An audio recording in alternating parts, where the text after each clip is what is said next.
Gentlemen, I request you to please be seated. Shri Ashok ji, he wants to share a few words with us. Yes, sir, please.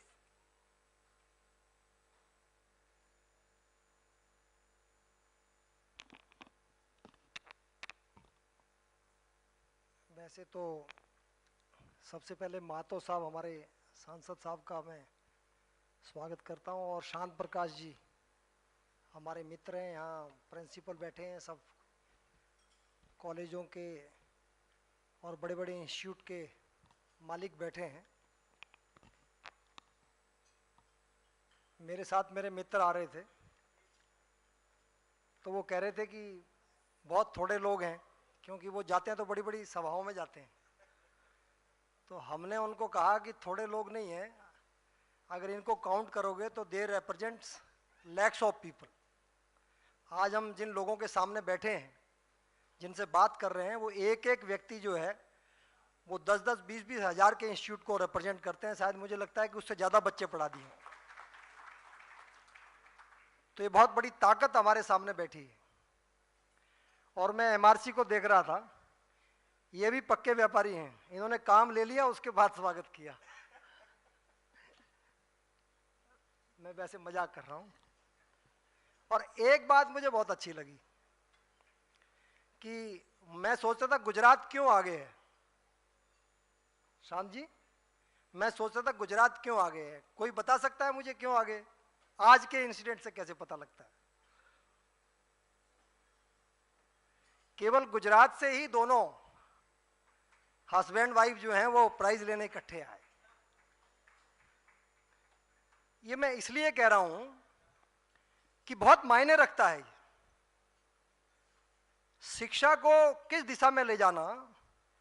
मैं एक दिन अपनी पत्नी के साथ बैठा था और इंग्लैंड के जो प्राइम मिनिस्टर थे उनका टीवी पर सीन आ रहा था, वो एक न्यूज आ रही थी। तो वो गाड़ी रुकी, प्राइम मिनिस्टर उतरे और उतरकर उन्होंने दूसरी तरफ से जाके दरवाजा खोला और उनकी मैडम को बाहर निकाला। तो मैं बड़ा मतलब, हमारी मैडम बोली ये क्या कर रहे हैं? हमने कहा ये कर नहीं रहे हैं, ये है असली शिक्षा का परिणाम। एजुकेशन वेयर लीड्स, एजुकेशन कहाँ ले जाता है हमको, समाज को किस दिशा में ले जाएगा। ये वो लोग बैठे हैं जो समाज को दिशा देने वाले, समाज को बदलने वाले हैं। हिंदुस्तान की अगर इतिहास को आप देखेंगे तो बहुत सारे लोग कहते हैं गौतम बुद्ध ने कोई धार्मिक आंदोलन किया था। जो लोग ये सोचते हैं कि गौतम बुद्ध ने धार्मिक आंदोलन किया था वो सरासर गलत है। गौतम बुद्ध ने किसी धार्मिक आंदोलन को आगे नहीं चलाया। गौतम बुद्ध ने एक बड़ा काम ये किया कि जो लोग वंचित थे ज्ञान से, शिक्षा से, तो जो ज्ञान वेदों में संस्कृत में संकलित था उसको सामान्य भाषा में ले जाकर आम जनता तक ज्ञान को पहुंचाने का काम किया। ज्ञान में इतनी बड़ी ताकत है कि गौतम बुद्ध ने जो ज्ञान आम जन तक पहुंचाया, उससे जो आंदोलन खड़ा हुआ उससे बहुत बड़ी शक्ति खड़ी हुई। मुझे एक महाराष्ट्र का ध्यान में आता है, संत ज्ञानेश्वर। मैं जब महाराष्ट्र गया तो बहुत लोग कहते थे उन्होंने धार्मिक आंदोलन किया। मैंने कहा सॉरी, संत ज्ञानेश्वर ने जो ज्ञान गीता का संस्कृत में संकलित था उसको मराठी में ज्ञानेश्वरी के रूप में रिप्रेजेंट किया, और वो जो ज्ञान जब जनता तक पहुंचा तो भारत के स्वतंत्रता आंदोलन में अगर सबसे ज्यादा शक्ति किसी राज्य के से खड़ी हुई वो महाराष्ट्र था। उसका कारण था कि ज्ञान आम जनता तक पहुंचा और उसमें एक ताकत खड़ी हुई। एक और राज्य हमारे देश में बहुत आगे माना जाता है और वो कम्युनिटी भी बहुत आगे मानी जाती है, पटेल, गुजरात से। स्वामीनारायण भगवान जिनको हम बोलते हैं या मानते हैं, उन्होंने क्या किया?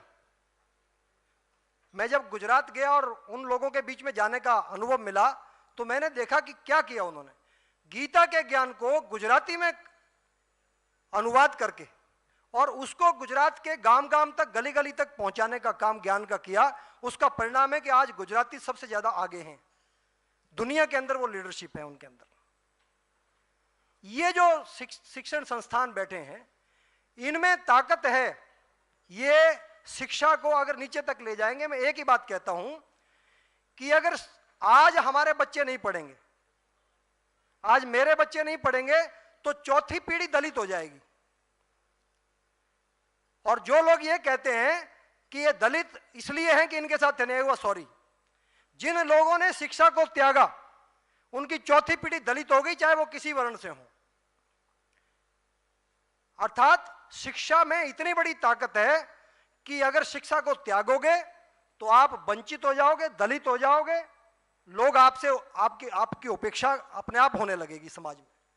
और अगर शिक्षा आप ग्रहण करोगे, शिक्षित हो जाओगे, तो आपको इतनी ताकत मिलेगी, मान सम्मान और हर तरह की सफलता आपके चरण चूमेंगी। तो मैं समझता हूं कि सबसे ज्यादा अगर किसी में ताकत है देश को आगे बढ़ाने की तो शिक्षण संस्थाओं में है। और मैं आप सबको बहुत बहुत धन्यवाद देता हूं, प्रणाम करता हूं कि आप सबने वो महत्वपूर्ण काम करके दिया है। और उसको भी ऐसे नहीं दिया आपने, सामान्य तरीके से नहीं दिया, नए नए शोध के साथ और नए नए प्रयोगों के साथ आपने ज्ञान को आगे बढ़ाया है। इसके लिए आप बधाई के पात्र हैं। एक बार मैं आप सबको जो है बहुत तहे दिल से बधाई देना चाहता हूं।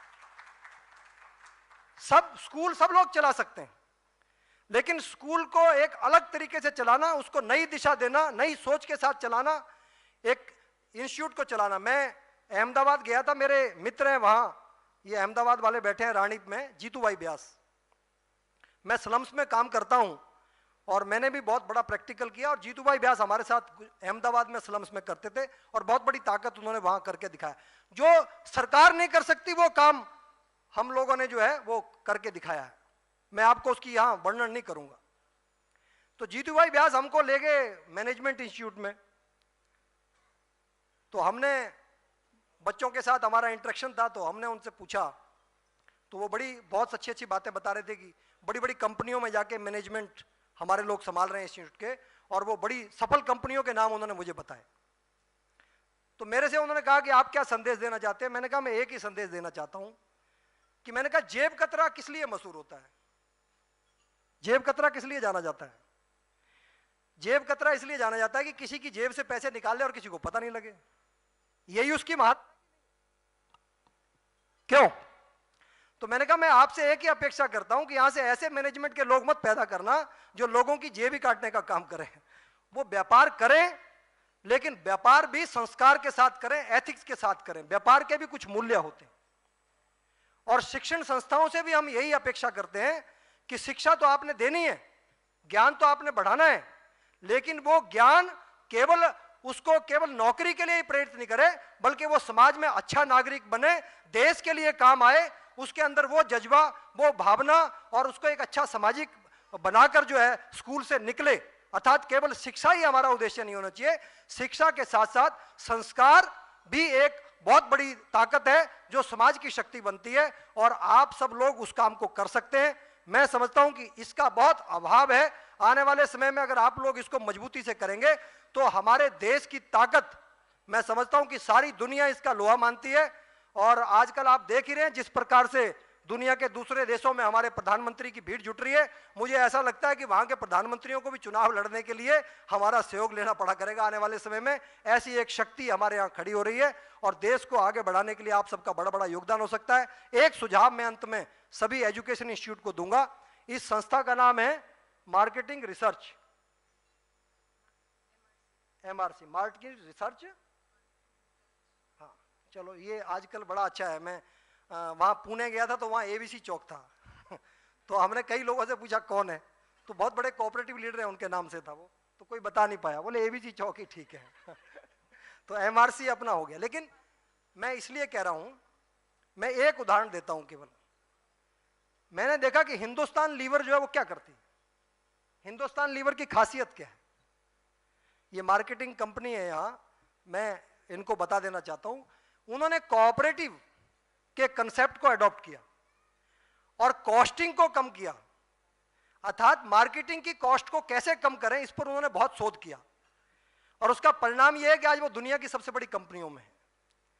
एडवर्टाइजमेंट कॉस्ट को कम किया, ट्रांसपोर्टेशन को कम किया, एम्प्लॉयज की कॉस्ट को कम किया। इन सबको कम करके उन्होंने एक नया फार्मूला पेश किया व्यापार का। अर्थात आप केवल बनाते रहो, हम आपको बेचेंगे, और उसकी ब्रांडिंग करी, एडवर्टाइजमेंट कॉस्ट भी घटा दी। ये बहुत बड़ा कंसेप्ट है। आप एजुकेशन के क्षेत्र में काम कर रहे हैं। आज हमारे देश के अंदर अगर सबसे ज्यादा अभाव है तो वो सबसे बड़ा ये है कि किसी भी इंस्टीट्यूट के पास जाते हैं, हम किसी भी बड़ी कंपनी के पास जाते हैं, अपनी रिसर्च यूनिट नहीं है उनके पास। और रिसर्च के अंदर जो है सबसे ज्यादा इन्वेस्टमेंट होनी चाहिए। आप कॉलेज चलाएं, संस्था चलाएं, लेकिन उसके साथ एक कम से कम 10% 15% रिसर्च पर जरूर खर्च करें। वो आपको इतनी अच्छी ब्रांडिंग देगा, इतना अच्छा रिजल्ट देगा कि आप सोच नहीं सकते, क्योंकि वो नया नया करने के लिए आपको प्रेरित करेगा। दुनिया के दूसरे देश जो हमसे आगे हैं, उनका अगर रिसर्च में आप बजट देखेंगे, वहां की संस्थाओं का, वहां की कंपनीज का, तो हमारे मुकाबले बहुत ज्यादा है। हम देश की बात करें तो we are below 1, 0 point something हमारा जीडीपी का जो है रेशियो रिसर्च पर खर्च हो रहा है। फिर भी हमारे वैज्ञानिक बहुत काम कर रहे हैं। लेकिन मैं समझता हूं कि ये मार्केटिंग रिसर्च ने आपको अगर आज अवार्ड किया है इस कंपनी MIRC, तो यहां से एक चीज जरूर लेकर जाएं कि रिसर्च पर आप अधिक से अधिक जोर दें। आपका इंस्टीट्यूट मतलब दिन दूनी रात चौगुनी तरक्की करेगा अगर आप रिसर्च को भी अडॉप्ट कर लेंगे।